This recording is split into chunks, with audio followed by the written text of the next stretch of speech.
The world will tell you your worth every single day through likes and followers, through salary and title, through appearance and achievement.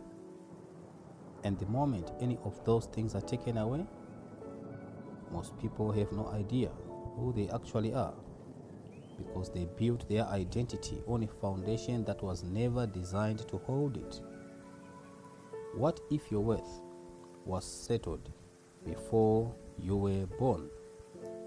What if the price paid for you already determined your value and nothing you do or fail to do can ever change it?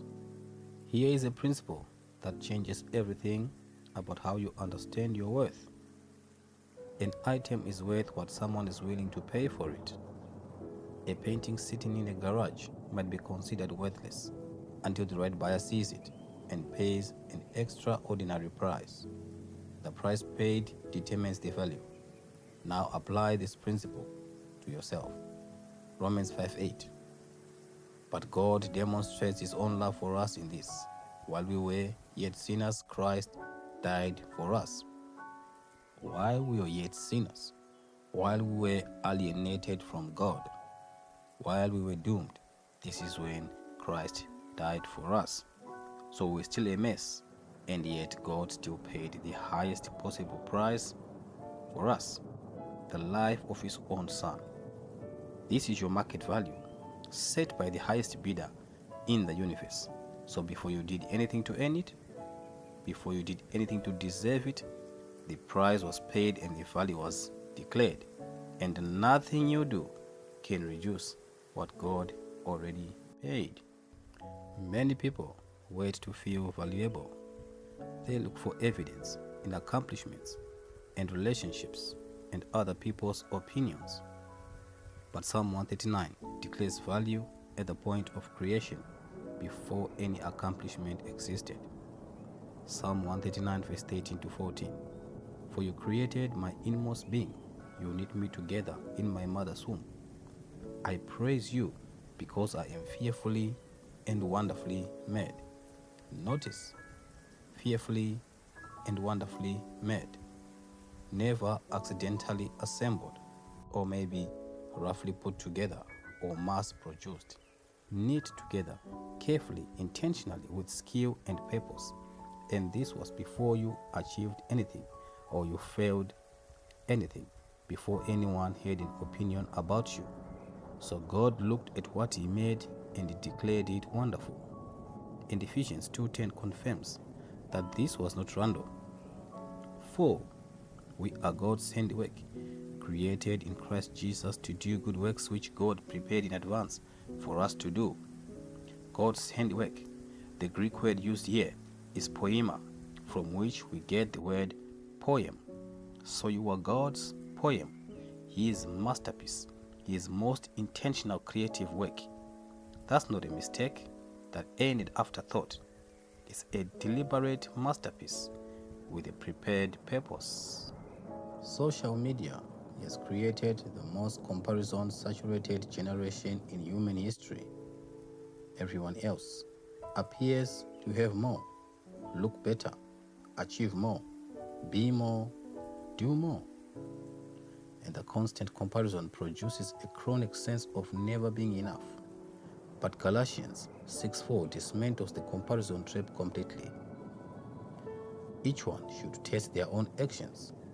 Then they can take pride in themselves, alone without comparing themselves to someone else. Do you get that? Without comparing themselves to someone else. Therefore, your value is not relative to anyone else. It is not determined by who is more than you or who is less than you. It is absolute, set by God, fixed before you were born, unaffected by comparison. The moment you start measuring your worth against another person, you have moved from God's measurement system to the world's. And the world's system always leaves someone feeling worthless. Here is the most destructive attack on self-worth that most people carry silently. Shame. Not guilt, which says, I did something bad. Shame, which says I am something bad. Past failures, past abuse, past sin, past rejection. And shame whispers, you are worthless because of this. You are defined by this. You cannot escape this. But Romans 8:1 answers shame with one of the most powerful declarations. Therefore, there is now no condemnation for those who are in Christ Jesus. Yes, no condemnation. Not reduced, not managed, just nothing.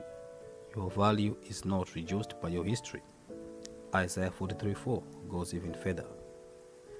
Since you are precious and honored in my sight, and because I love you, I will give nations in exchange for your life. Precious, honored, and loved. Not earned, declared by God Himself over you specifically. That is the answer to shame. Not to try harder, not to perform better, not to forget the past, but receive what God has already declared over you. In Matthew 10, verse 29 to 31, Jesus gave one of the most intimate pictures of God's valuation of human beings. And He said, "Are not two sparrows sold for a penny? Yet not one of them will fall to the ground outside your Father's care, and even the very hairs of your head are all numbered. So do not be afraid. You are worth more than many sparrows." Notice, individual numbered hairs, not one sparrow forgotten. That is the level of attention God gives to what He values. He does not monitor you generally. He knows you specifically, individually, completely. Every hair, every detail, every hidden struggle, every silent moment. You are worth more than many sparrows to the God who notices every sparrow that falls. Luke 15 verse 4 to 7 shows us how God responds when one person feels lost and worthless. Luke 15 verse 4 to 5. Suppose one of you has 100 sheep and loses one of them. Does he not leave the 99 in the open country and go after the lost sheep until he finds it?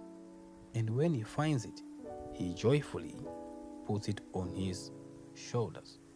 Yes, leaving the 99, going after the one, and searches that one until he finds it, and then he carries it on his shoulders. This is how God values the one who feels worthless. Not just saying they'll be fine, or I still have the 99. He leaves everything to find the one who is lost. That one is worth the search. That one is worth the journey. That one is worth the joy of being found. And most importantly, that one is you. The world will keep telling you you're worth every single day through what you produce, through what you look like, through what others think of you. And that measurement will always leave you feeling either proud or worthless, depending on the day. But 1 John 3:1 gives you a measurement that never changes. See what great love the Father has lavished on us, that we should be called children of God. And that is what we are. Children of God is what we are. Not what we produce, what we look like, or what others say. What God declares.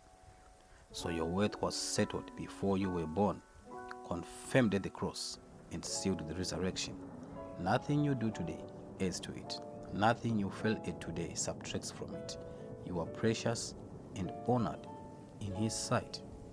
Walk in that today, because you are the apple of His eye. And with that, I say to you, Shalom.